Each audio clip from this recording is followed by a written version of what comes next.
You're listening to the Our Erie podcast with DaVona Marty Nwachukwu, and Lydia Laythe. We're here to highlight community voices and bring new perspectives to the table. We are unpacking Erie's and America's baggage. We're speaking truth to power. Take a seat.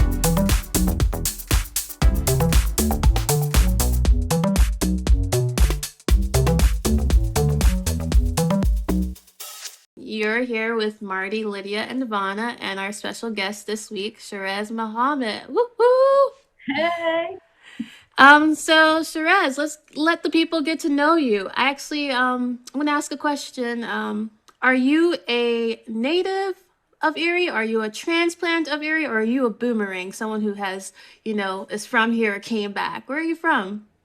So I guess I'm a transplant. I'm originally from Albany, New York. And then I moved to Erie in July, the end of July, for work at Mercyhurst. All right. I got really excited and forgot to actually introduce who you are. So yes, Sherez is a assistant professor at Mercyhurst of World Languages and Linguistics. And the reason we're really excited to have her here today, DaVona, you actually take it away. I take it away? Okay. Yeah. So I was going to say she is like I was going to say she's hidden or in my back pocket, but not really, because we've met actually virtually. This is actually nice to have a conversation. We met virtually through Erie Black Wall Street, and just really knowing that, one, she, as a doctor here in Erie, in Linguistics, I thought that was really cool because I was like, yes, I now know a couple doctors that are Black women that are in Erie. So honestly, though, I'm really excited and I'm grateful that you're here and this conversing with us, because this is the first time that we've actually been able to sit and have a conversation. So I'm excited to take, shoot the breeze. I just wanted to honestly just uplift the names and the people that are here. So really, this is just an honor to have Sherez with us. Thank you, guys. So could you start off, Sherez, by telling us just a little bit about kind of your field of study and expertise and kind of what gets you so excited about the work you do and what you teach? Yes. So I am a linguist. Specifically, I am a sociolinguist. So I look at the connections between different social factors and why people speak the way they speak. So for example, what implications do age, gender, socioeconomic status, things like that have on the different features that we utilize in our speech? A lot of times, obviously, speech is something that we're not, as conscious about, but sometimes we do actively manipulate our speech to convey a certain message. And so that's kind of what I do very, very broadly. Linguistics is a social science. A lot of times we get grouped in with humanities because there's that language portion. And, it's like, okay, you teach a language, so humanities, go over there, right? But it's actually a social science. We run statistics, do all that fun stuff. It's not really that fun, the statistics, but yeah, so we do that. My research specifically focuses on Spanish and Arabic in contact in the Caribbean, so in Puerto Rico. And I kind of looked at how different types of Arabic speakers, so for example, people who were born in Puerto Rico and have Arab parents, but they identify more as Puerto Rican, how their Spanish sounds versus their parents, and how they kind of manipulate their Spanish depending on who they are interacting with. And so that was something for me that was very important because I have an Arab dad and I kind of relate to that on a very personal level, like kind of having to manipulate my speech if I'm like in an all Arab community versus when I'm in the Black community versus when I'm in the white community, right? And so it was kind of nice to be able to take something that I was passionate about personally that affected my personal life and then change that into research. That's super interesting. That's super cool. Were you always fascinated by language then? How do you become, assistant professor in world languages and linguistics?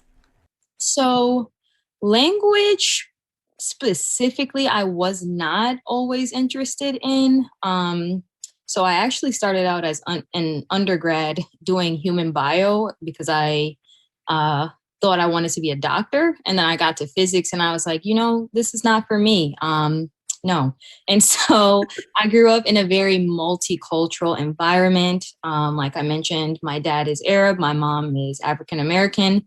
And in our neighborhood, in the inner cities of upstate New York, we had Hispanic people, Asian people, Black people. And so kind of just growing up around all of these different cultures then made me be like, I'm really interested in just like culture, which then brought me to language. I did my bachelor's, like a double major in sociology and Spanish. So I guess like I kind of combined the culture with the language. But that's kind of how I got into language. Shout out to the sociology majors. I'm a sociology. I have a bachelor's in sociology. Yes. When you said I was like, yes, that is awesome. Oh, love it.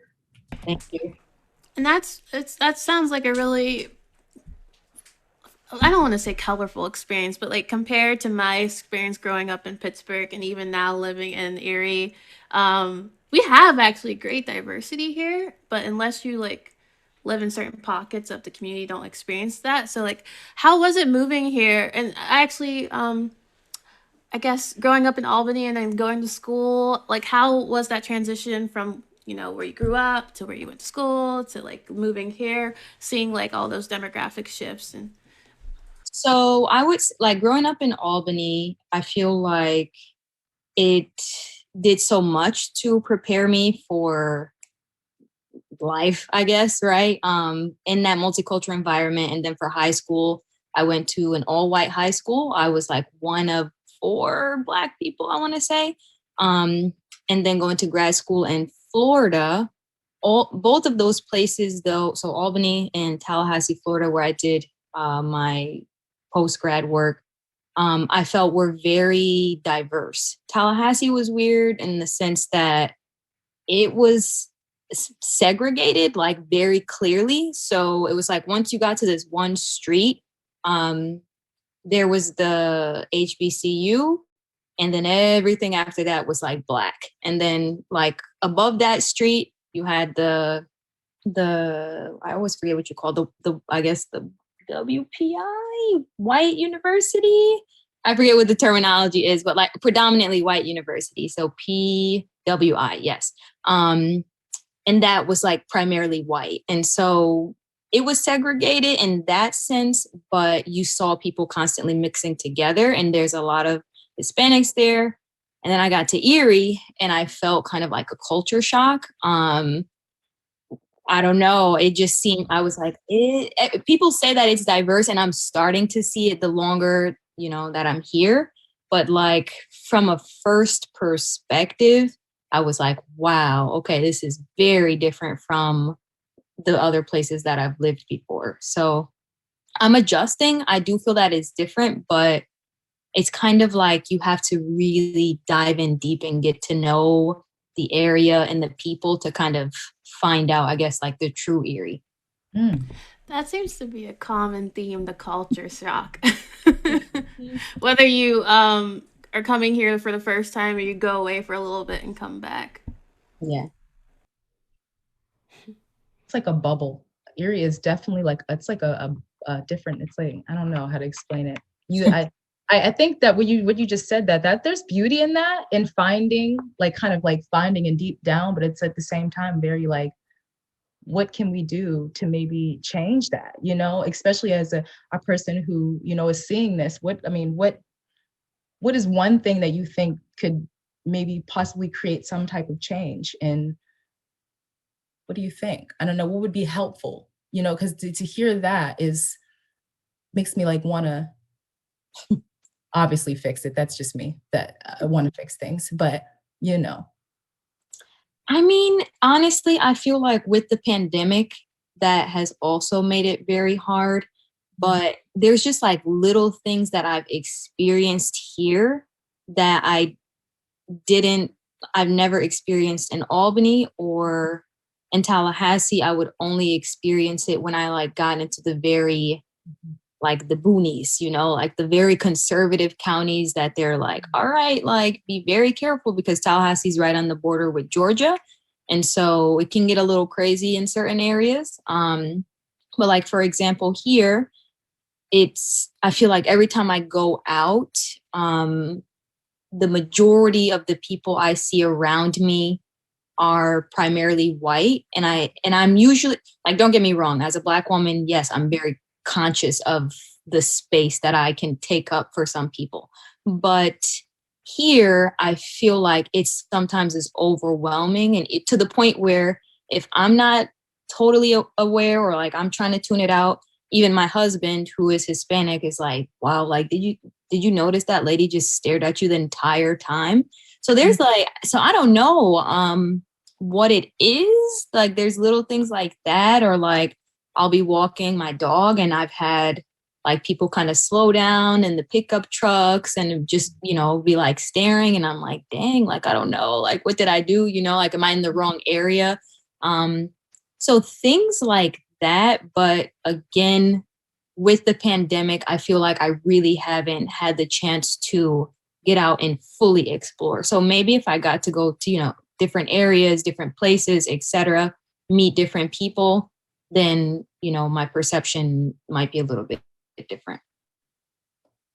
Yeah, it might be, but I'm gonna validate it a little bit because that is the experience that I felt in my 33 years. So I can understand that. So I mean, but I do understand that the pandemic has definitely it's honestly also caused people to stay more recluse, which I noticed too. Now people are like don't want to go out and they don't want to do things, and so I think that it's kind of like we have to go back into our shells a little bit and then back into some of our ignorance. It's really wild to me. But I thank you for sharing, you know, your feelings on that and your experience, because that's something I think a lot of people, especially, you know, when you're a transplant coming here, my wife has experienced the same things, especially being a person of the LGBT community with me, you know, so we felt those microaggressions. So it's not, I don't think anything you can really truly calculate, you know, it's just like, it's something that it's a feeling emotion and I don't, you know, but not to stay there. But it's wild. It's wild. I want, on a lighter note, I'm interested to know your experiences of traveling, because you are, you know, with world and linguistics. I only imagine. I want to know where are some places you've traveled, like farther, you know, your farthest place that you've traveled that you absolutely loved. So yeah, I've been to a lot of different places, some places for research, some places, you know, just for fun. I would say like the most impactful trip I had was when I went to Sudan for the first time. That's where my dad is from. I went when I was 18. And Sudan is like East Africa.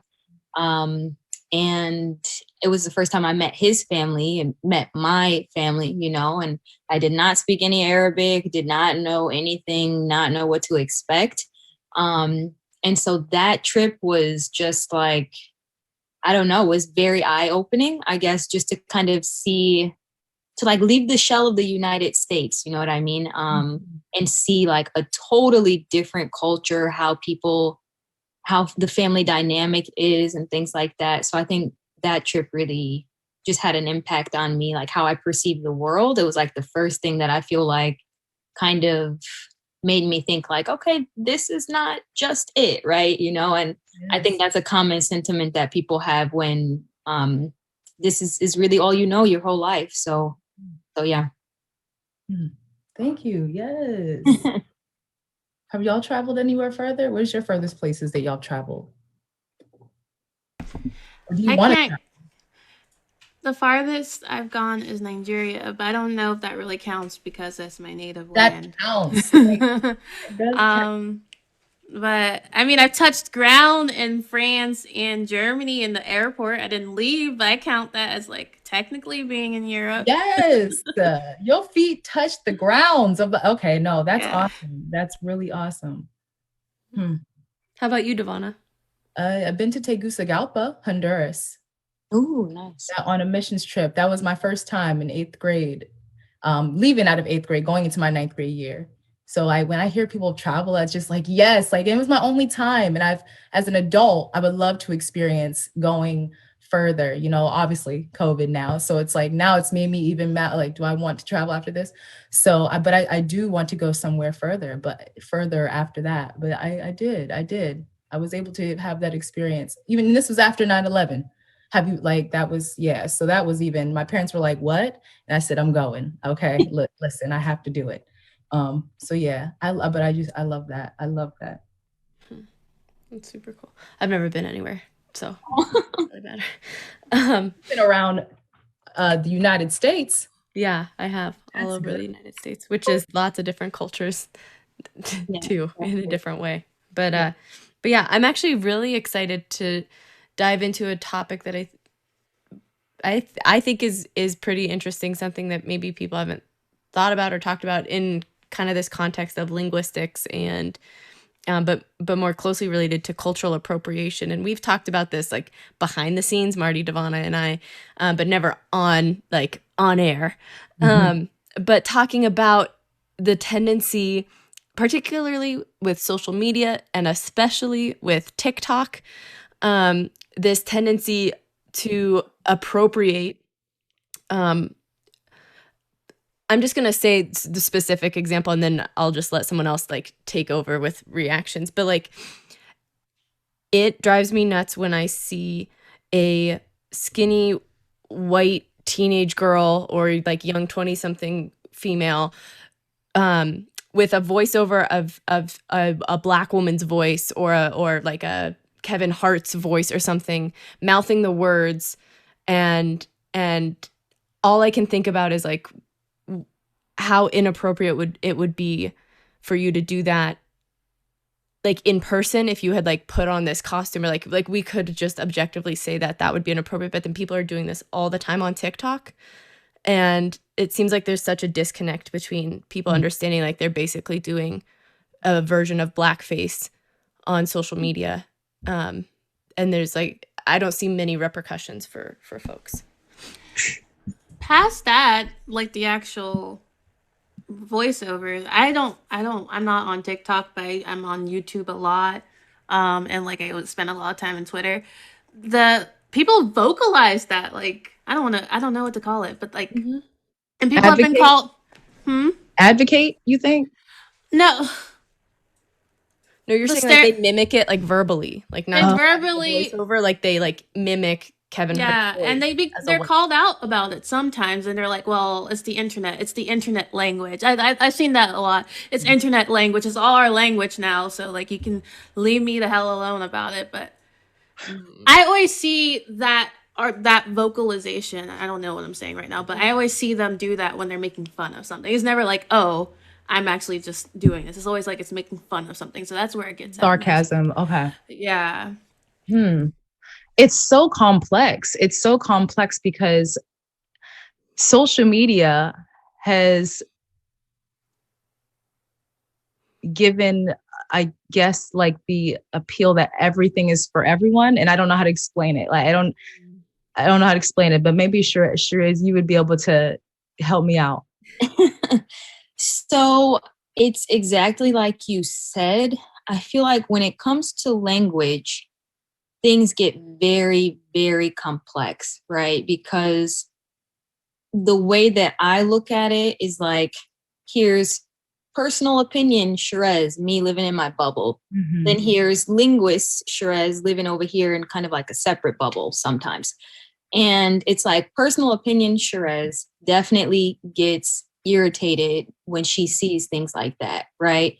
Linguist, Sherez, is kind of how do we kind of look at this from a holistic perspective, right? So not every Black person gets annoyed by white people doing that. And then at the same time, you can even have support, right? Oh my gosh, that's so funny, or elevating these voices. I think I even maybe a week ago just read a post about that.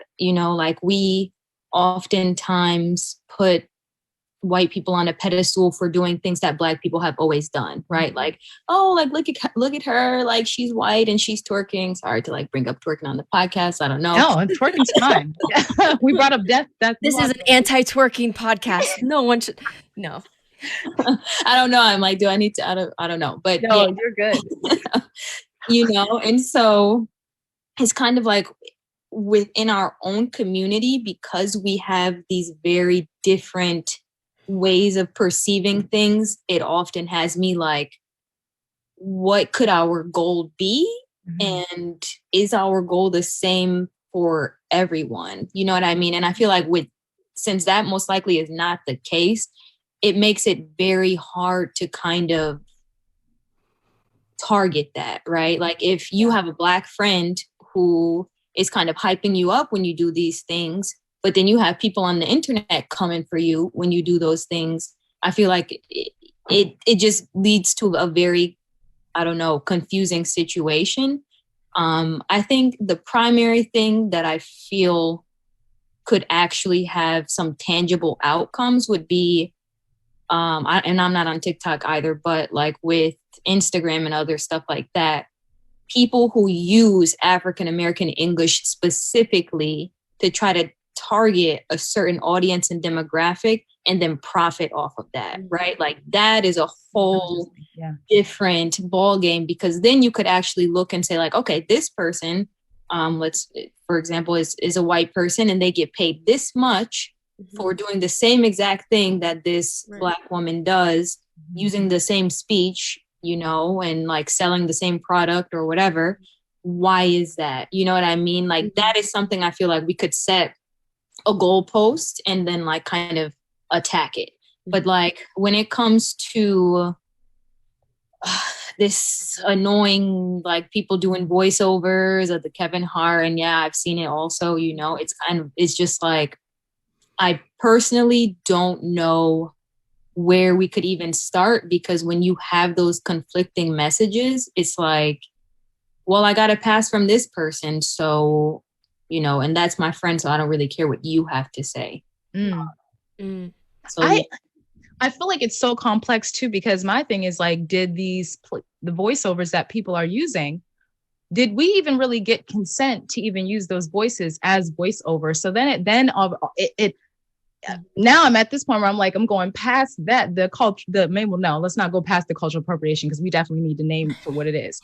But at the same time, on top of that, there is the lack of consent that we've not really, you know, like maybe, and I don't know, maybe they have asked that, maybe some of these, you know, celebrities, when they're saying they're using their voices, I feel like it's also another issue on top of another issue. But not just celebrities. Like if I slip up and bang my head off a telephone pole and say something catchy, now I'm a meme. And if I say it in a certain way, now everyone's saying it, and certain faces are going to profit off of that, but I'm not going to. I think that's right. Sherez talked about that. That's the interesting thing too. Gosh, I don't have this study, but I remember that there was this research that said that memes and GIFs, or GIFs, however you pronounce it, that can be a whole other debate, but GIFs of Black people get used like significantly more than white people. And that like people are, again, it's just, to me, it just feels like the caricatures, right? Like reducing people to caricatures and reducing people to the stereotypes. And yeah, I don't know. It is complicated, but it's happening in so many different spaces. And I don't know how to explain to people that don't get it, that it's like, it's problematic, because it's bigger than just quoting a comedian, you know, like, it's different than if you took like I don't even know, Jim Gaffigan, and because he's like the whitest guy I know. I was gonna say I don't know him. White guy. Yeah. Oh well. Anyway, my dad liked him, so a white guy liked this white guy. Anyway, but like it's different, and I don't know. I think part of my issue with it is that. But you're right, Sherez, in that like with so many conflicting messages, it's confusing for people.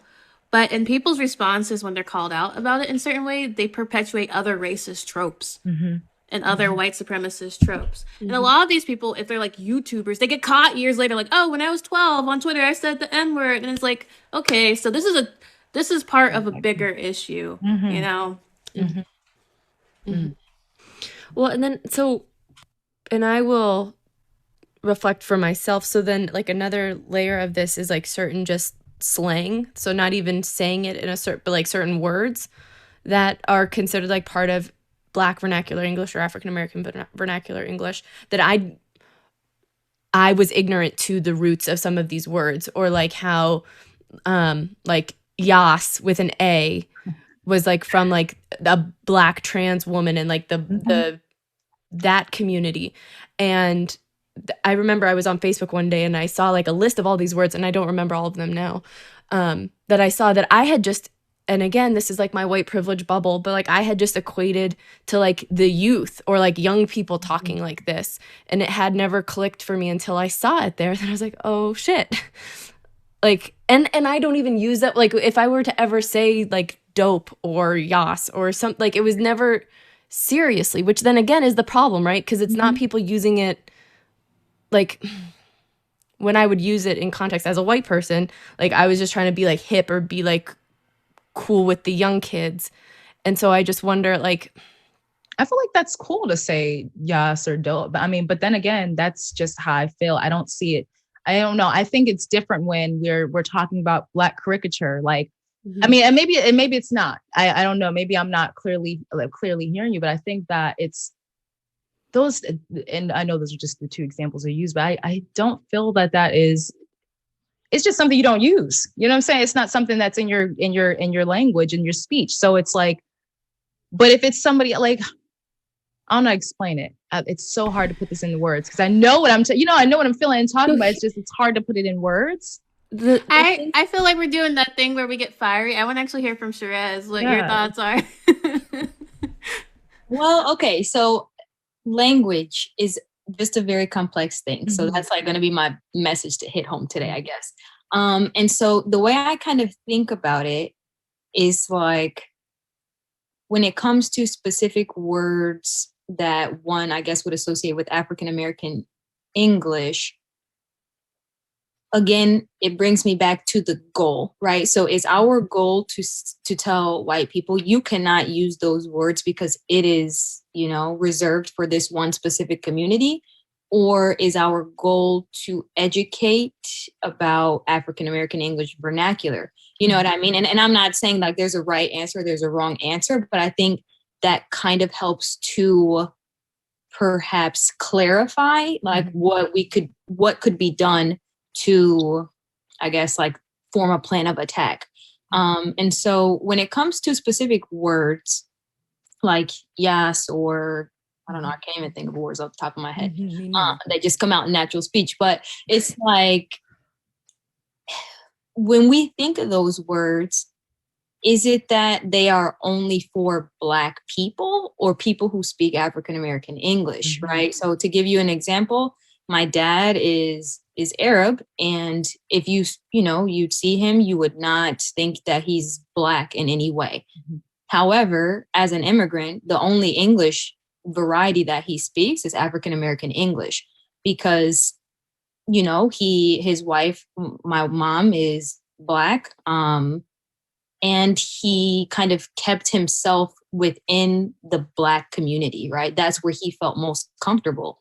So when he goes out and speaks and is only able to speak African American English, is he then going to be like, I don't know what the word is. I don't want to say attacked because that's a very strong word, but for very lack of a better word, is he going to be attacked and be like, you can't use those words because you are not Black? You know what I mean? So again, you kind of have to look at the different layers.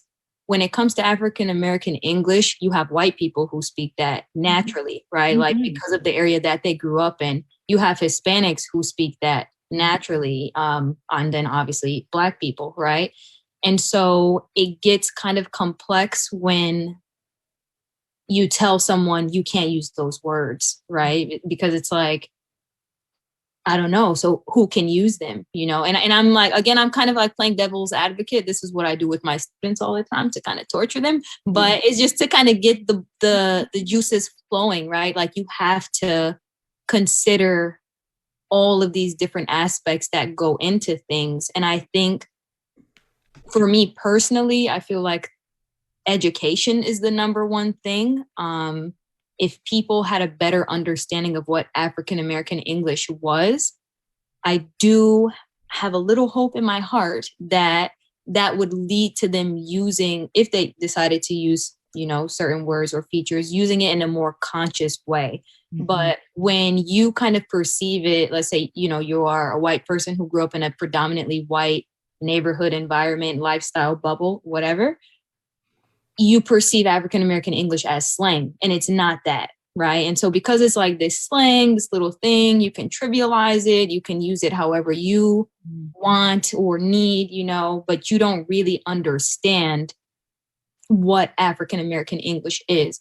And so like a little project that I did with my students, I taught them about African American English.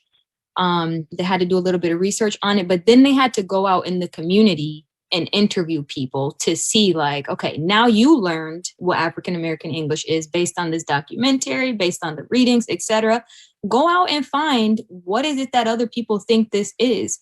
And the majority of the people that they interviewed was like, oh yeah, like that's just, you know, using slang, right? And then, you know, the second part of it was like with close family and friends, kind of talk to them to be like, actually, did you know that African American English is like an actual variety of English, has grammatical rules, you know, follows different pronunciation rules that are strict. It's not just like I'm making this up on the fly. It actually is a complex grammatical phonetic system, etc. And then after that, they were just like, wow, you know, like me personally, I can't believe that this is what the majority of the world thinks. Like everyone needs to go out and learn about this. You know what I mean? And I was like, yes, they do. Right. Like that's half the battle. So I think for me, I feel like step number one would be to start educating people about it, take away this idea that African American English is just slang. And then hopefully, you know, the hope in my heart is that people will then see like, okay, this is not just a little slang. So it's not just, you know, free for me to go around and just use whatever to seem cool, right? Like British English, for example, you don't see Americans just throwing that around here and there to seem cool. You know what I mean? Like it's a variety of English. It's not a slang, right? Just like African American is a variety of English. It's not a slang. So hopefully, I don't know, you know, that would have an impact. So African American English is something that I was just in the last year or two became aware was a thing. And then it's starting to strike a nerve with me in that I went to a small Catholic school and a majority of us were Black. And I remember getting it, and even just, it just did it. Getting it trained out, and I've trained some of it out of me, but like I often cut the G off of ing endings, so like getting nothing. I said Pittsburgh instead of Pittsburgh. I said Nebby, and some of these things are regionalisms. Saul instead of Saul, and I'm confused now what some of it is. Like, am I a kid? Is it African American English? Is it slang? You know, I don't know. So some of the features you just described are, like off the top of my head, are things that are 100% associated with African American English. So one of the words you said, you kind of switched the consonants around. I can't remember what word it was. Nothing, getting something. Yeah. Saul. Pittsburgh, right? So instead of Pittsburgh, you kind of change that T to a K, right? That's hardcore African American English. So I remember when I was younger, instead of saying ask, SK, I would say ax, KS, and being corrected for that. The switching of those two consonants, that's a feature of African American English. So yes, for sure. Changing the ing to kind of like dropping the hard G off, African American English for sure, right? And there's like studies that show across the board, those are features associated with that. So, go ahead, DaVona. Ain't, I was gonna say, I remember I say ain't still. I mean to this, and ain't is in the dictionary now. Like, I think actually you gotta, you know what I'm saying? And it's been that one word that's been put in the dictionary. But that I remember Uncle Charlie used to get on me about that. And then when I found out it was actually where I was like, see, it's in the dictionary. I can say it now. Sorry, Uncle Charlie. So I've pushed a lot of that out of me after years of schooling, but now it's like, was it wrong for it to be taught out of me? Or like if I were to start naturally just talking that way in professional settings with that, you know, like with this awareness now that's a whole nother language, what do I do with that? Ooh, am I still code switching? Do I have to still code? I don't know. Oh, that's good. That's complex because I feel like that what you're asking sounds like, you know, for approval to speak a sort of specific way, which we don't ask for approval. So if you want to say ain't, whatever, say it, right? So my thing is, though, I think that now starting to shift into like the idea of professionalism for me is because like I'm kind of at this point in life, professionalism, I think, is still under the guise, obviously I know it's under the guise of like, you know, classism, capitalism, all that. So words and linguistic white men. Yeah. So you know, I can't speak on I can't speak on, you know, linguistics and language in the way that obviously Sherez can speak it. But I realized that is what you just said, Marty. It really plays into like the professionalism aspect that a lot of people struggle with in work, you know, or writing papers, or, you know, or when kids are in school like that, you know, they obviously are very intellectual, but they might not have, that's how we speak. So I think it's something that we need to now maybe awaken to is like, what does this look like? Professionalism look like? What does, you know, I think that just had me thinking because I've just been on this week about what's professionalism? Like, I get it, but it's like, no, who said, you know? You've been listening to the Our Erie podcast. Community voices unpacking Erie's baggage and speaking truth to power. You can continue the conversation on Facebook, Instagram, or Twitter at Our Erie Series. Funding provided by United Way of Erie and Ember+Forge. Music produced by Light Shadow. We appreciate you for listening to the Our Erie podcast. Until next time, take care of yourself. Keep fighting the good fight. Peace.